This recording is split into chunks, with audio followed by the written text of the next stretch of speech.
If you want something out of life, if you want to change yourself, if you want to acquire something, if there's some goal that you want to reach, that is really not easy as some people will make us feel. That living your dream, changing your behaviors, overcoming negative habits, it's challenging. It's hard.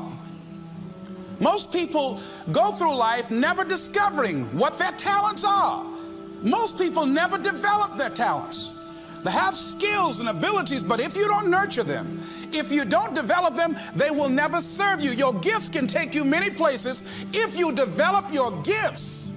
Most of us don't like to do those things that come easy to us. I've always loved to talk to people. I decided, taking this advice, to develop my skills as a speaker. And my gift has developed and it's taken me many places. You have something that you brought to the universe, and that if you decide that my life deserves my developing this, what I do well, and becoming the best at it, and mastering myself, and seeing what I have within me, if you decide to drop your buckets where you are and develop your gifts, I grant you, you'll never ever be without. I grant you that your gifts will take you places that will literally amaze you. I grant you that if you begin to work to develop your gifts, you'll develop a strong sense of happiness. You'll get a larger vision of yourself, because part of beginning to get a larger vision of yourself, all of us need some area of our lives where we can have a feeling of competence. That people know when they think about this area, that's something you do. That you eat and sleep that, and that you do that, and people know it, and you know it, and you know that you know this. If you don't know anything else, you know this. Can you tell I know what I'm doing? Oh, hello.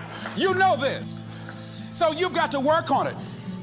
When other folk are having a good time, you've got to have the strength of character to concentrate, to read, to digest information. If you decide in any particular area that you're concerned about, to make a conscious, deliberate, determined effort to read one book a month in that area, in 5 years, you'll be among the top 5% experts in the world. I read a minimum of 2 books a week. The average American reads only 1 book a year.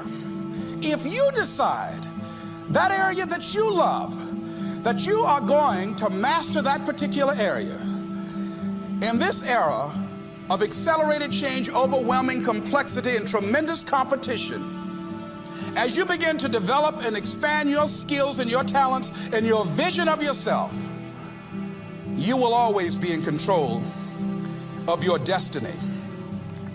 The next thing is, whatever it is that you want to do, you want to do it massively. I have a friend who was telling me that his sales were down.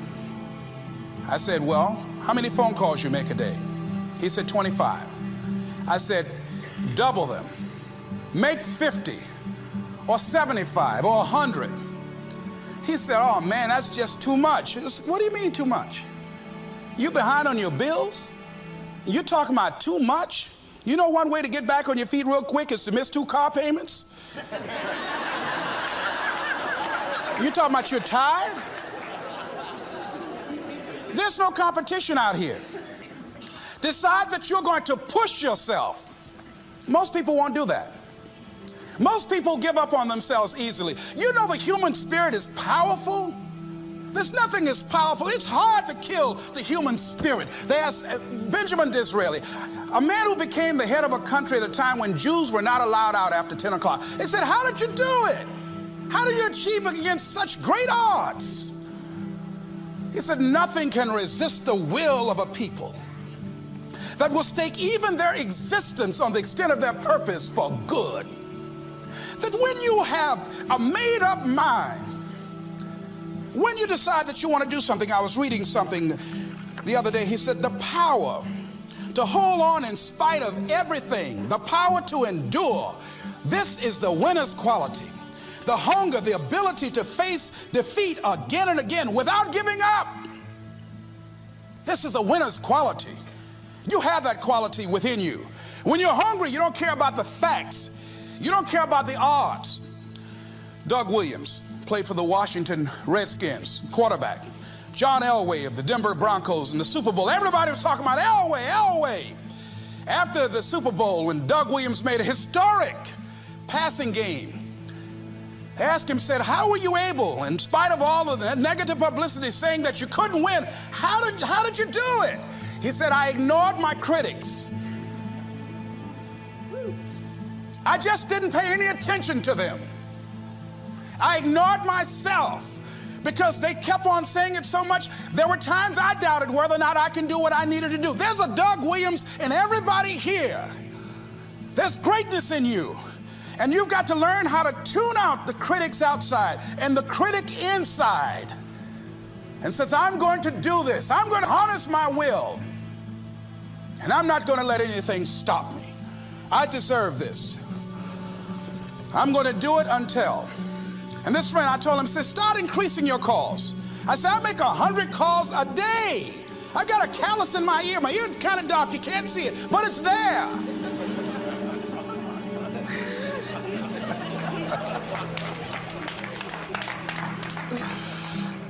His sales have increased. He's working harder now. The other thing is that if you want something, you have got to be relentless. You've got to learn how to become resourceful. You've got to learn how to become creative. When crises strike in your life, and in the Chinese language, crises mean danger, but it also means opportunity. And this is an opportunity for you to grow. And you've got to be so relentless, regardless of what comes down the pike, that you're always looking for a way to get over, always looking for a way that you can break through, always looking for a way that you can win, always looking for a way that you can strike a telling blow. And pretty soon, I think there's some people watching us in the universe that say, wait, let's call a meeting over here. You know that guy Mustafa? Look at him down there. He won't stop. Just that fool don't know he can't get over. Look here. Why don't we do this? Let him go and let's mess with somebody else. Shit. Let him go on through.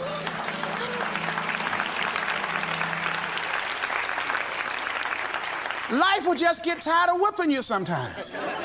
And just say, just let this one go. I believe this. Now, no one has told me this, but I just kept on kicking.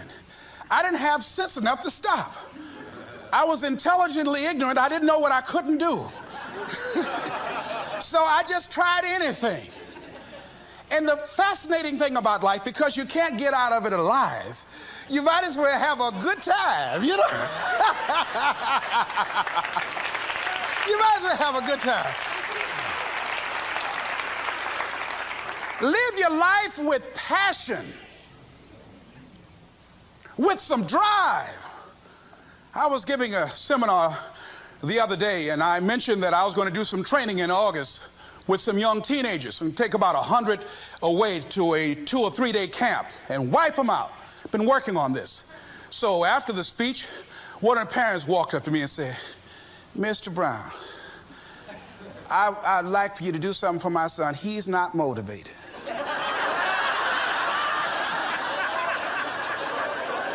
I said, I wonder why.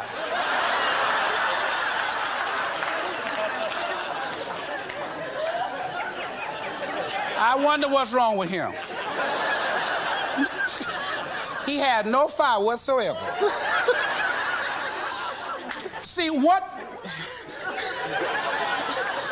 you do speak so loudly, folk can't hear what you're saying.